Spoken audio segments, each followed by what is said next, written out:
वृंदावन में एक संत रहते थे और उन महात्मा को सब कहते थे जज साहब। क्या कहते थे? जोर से बोलिए, जज साहब। तो एक बार किसी ने पूछा कि महाराज इनको जज साहब क्यों बोलते हैं? अरे भैया सच में ही जज थे, बाद में महात्मा बने। करे अच्छा ऐसा क्या हुआ? कहा इनके जीवन कथा बड़ी अद्भुत है। ये दक्षिण भारत में कहीं से थे और जहां पर ये जज थे वहां पर एक गांव था जिस गांव में श्री रघुनाथ जी का मंदिर था और वहां पर एक व्यक्ति रहता था, नाम था भोला। नाम तो बेचारे का पता नहीं क्या होगा, पर कहते ना कि माया तेरे तीन नाम परसी परसौर परसा। नाम तो धन के होते हैं। अब बेचारा बड़ा दरिद्र था तो लोग भोला भोला कहते रहते थे। अब ये जो भोला था जिस गांव में इस रघुनाथ जी के मंदिर में के पास रहता था, तो इसका इतना विश्वास श्री रघुनाथ जी के ऊपर था कि इससे अगर कोई पूछे ना कि भोला ये काम कैसे, तो एक ही शब्द निकलता था इसके मुंह से, अरे भैया रघुनाथ जी जाने।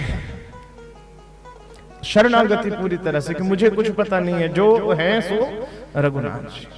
कोई कुछ भी पूछे, रघुनाथ जी जाने ये काम कैसे हुआ, रघुनाथ जी जाने। इस भोला के घर में एक बेटी थी, दो बेटे। ये सत्य घटना है। एक बेटी दो बेटे। बेटी का विवाह आया तो एक साहूकार के यहां से जाकर के कर्ज लिया। बेटी का विवाह बड़ी धूमधाम से किया।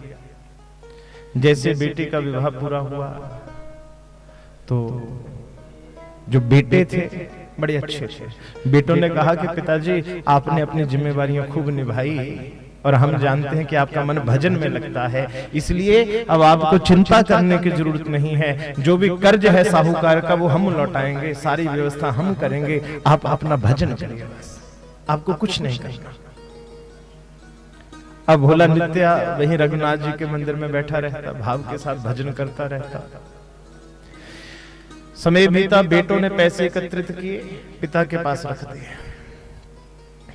पिताजी ने भी जाकर के, भोला ने जाकर के साहूकार के सामने पैसे रखे और साहूकार ने पैसे गिने। कहा, भोला ने कहा कि महाराज सेठ जी हिसाब पूरा है। कहा हाँ भोला हिसाब पूरा, चल फटाफट मैं तुझे पर्ची लिख देता हूं। पर्ची लिख दी। कहा भोला ये देख ले पर्ची लिख दी मैंने, हिसाब पाई पाई से पूरा हो गया।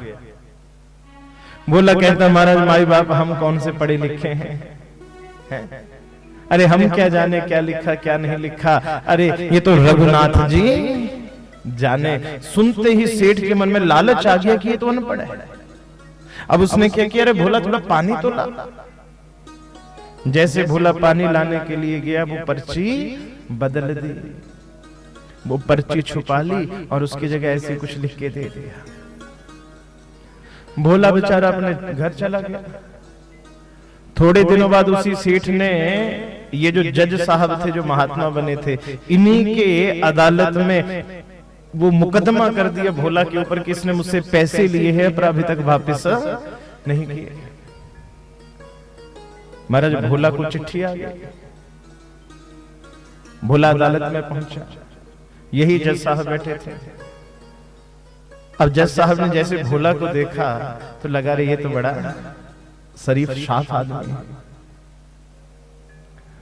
तो जज साहब ने पूछा क्यों? भोला तूने पैसे लिए थे सेठ से? कहा हजूर पैसे तो लिए थे। तो कब वापिस क्यों नहीं किए? कहा हमारा सच कहता हूं एक एक पाई मैंने सेठ की वापिस की। का कोई गवाह कोई सबूत तो होगा? का महाराज पर्ची है, जैसे पर्ची दी जज साहब कहते भोला ये पर्ची नहीं है, ये तो कुछ भी नहीं। अच्छा कोई गवाह था वहां पर जब लेन देन हो रहा था? तो अपनी आदत के अनुसार इसने कह दिया, कहा सच कहता हूं प्रभु सिवा रघुनाथ के कोई और नहीं। जज साहब ने सोचा रघुनाथ उनके गांव का कोई व्यक्ति होगा, कोई बात नहीं भोला तुम जाओ। अगले दिन सम्मन हो गया रघुनाथ जी को। चौकीदार भी सम्मन लेकर के गांव में आया, कर रघुनाथ,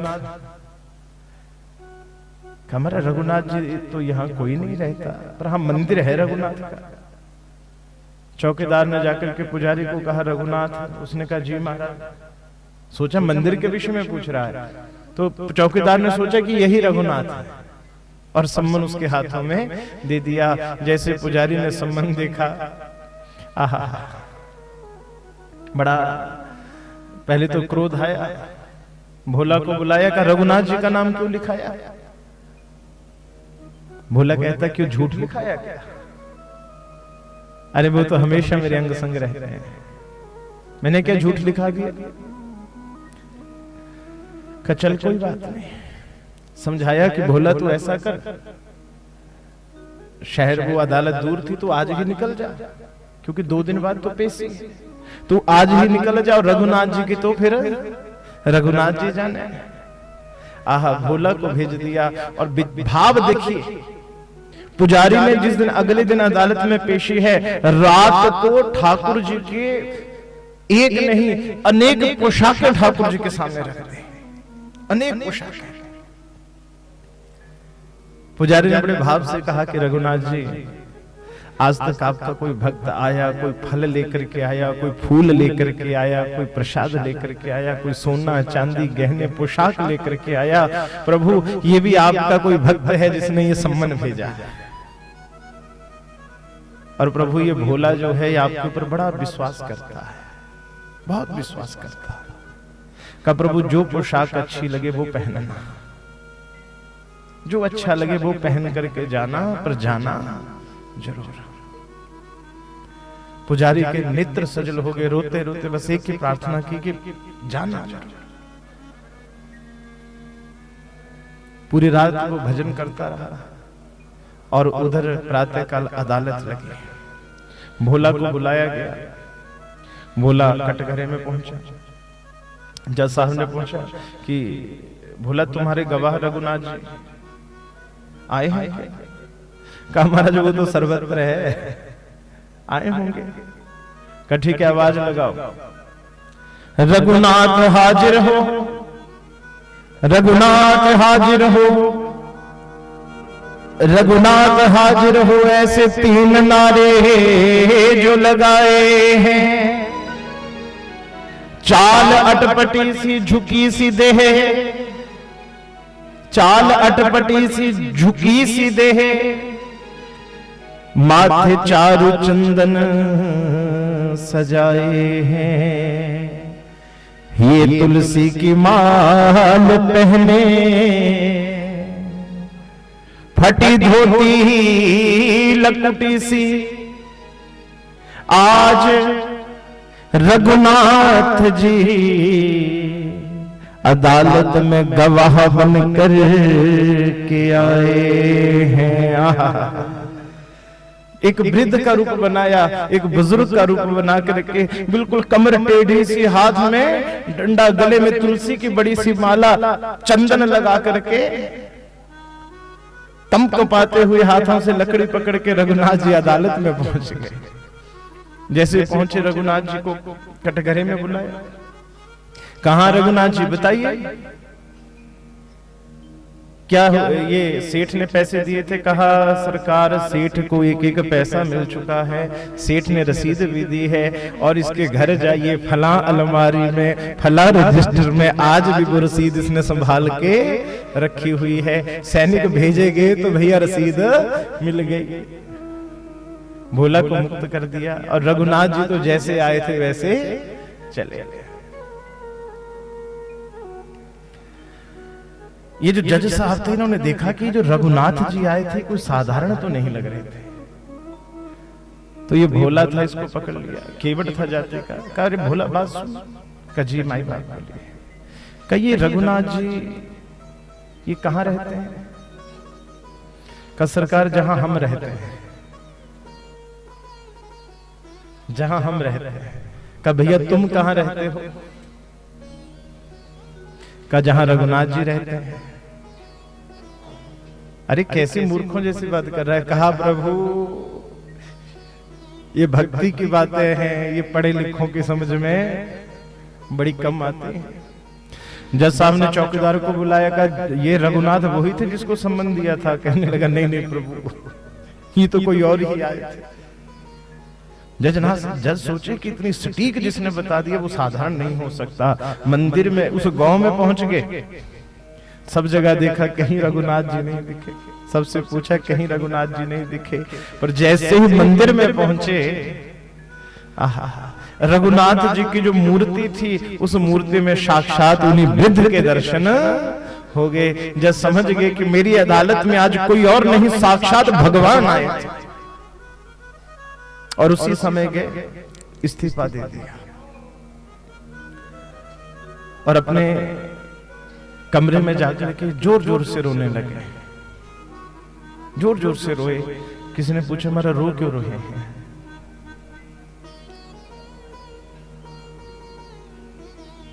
रो क्यों रहे हैं? जज साहब कहते हैं कि नारद शारद शेष गणेश सबके ही ये में आते नहीं। कि भगवान बड़े बड़े संत महात्मा देवता नित्य भगवान का ध्यान करते रहते, पर कभी उनके ध्यान के में भी दर्शन नहीं होते। कि नारद शारद शेष गणेश सबके ही ये में आते नहीं। वही आज विनीत अदालत में केवटा के गवाह बन आते रहे। कि प्रभु आज अदालत में एक गवाह बन करके पेश हो गए। सब कहने लगे अरे भगवान के दर्शन हुए तो अच्छी बात है, प्रसन्न होना चाहिए।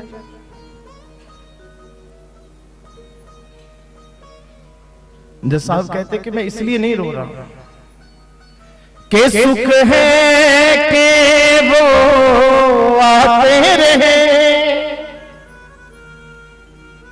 और दुख ये भी नहीं वो जाते रहे। बड़ा आनंद हुआ, प्रभु आए और वो दुख नहीं है कि वो चले गए, क्योंकि भगवान आए हैं तो जाएंगे। कि सुख ये भी नहीं कि सुख है भी बहुत वो आते रहे, दुख ये भी नहीं वो जाते रहे। रो क्यों रहे हो? जज साहब ने ऐसी बात कही। जज साहब कहते हैं कि रोना सिर्फ एक बात का है कि कुर्सी पे बना जज बैठा रहा। कि कुर्सी पे बना जज बैठा रहा, रघुनाथ खड़े समझाते रहे। आज रोना सिर्फ एक बात का है कि आज मैंने इतना बड़ा अपराध कर दिया कि भगवान आए और मैं कुर्सी पर बैठा रहा और मेरे प्रभु खड़े रहे। इतना बड़ा मुझसे अपराध हो गया। और उसी दिन से सब छोड़ करके वृंदावन आ गए। और आप संत की जीवनी देखोगे, कभी बैठते नहीं थे, उसके बाद कभी बैठे ही नहीं। किसी ने पूछा बैठते क्यों नहीं थे? क्या इसलिए नहीं बैठते थे कि एक बार प्रभु आए, प्रभु खड़े रहे और मैं बैठा रहा, कहीं दोबारा ऐसा ना हो कि प्रभु आए और फिर मैं बैठा रहा, इसलिए खड़े रहे। और सबसे बड़ी बात है किसी मंदिर के अंदर ही नहीं जाते थे, कभी किसी मंदिर के अंदर नहीं गए दर्शन करने के लिए। किसी ने पूछा मंदिर के अंदर क्यों नहीं जाते? तो बड़े भाव से कहते कि अरे भैया क्या करूं, मैंने काम ऐसा कर दिया कि मैं उनको मुंह दिखाने के लायक ही नहीं रहा।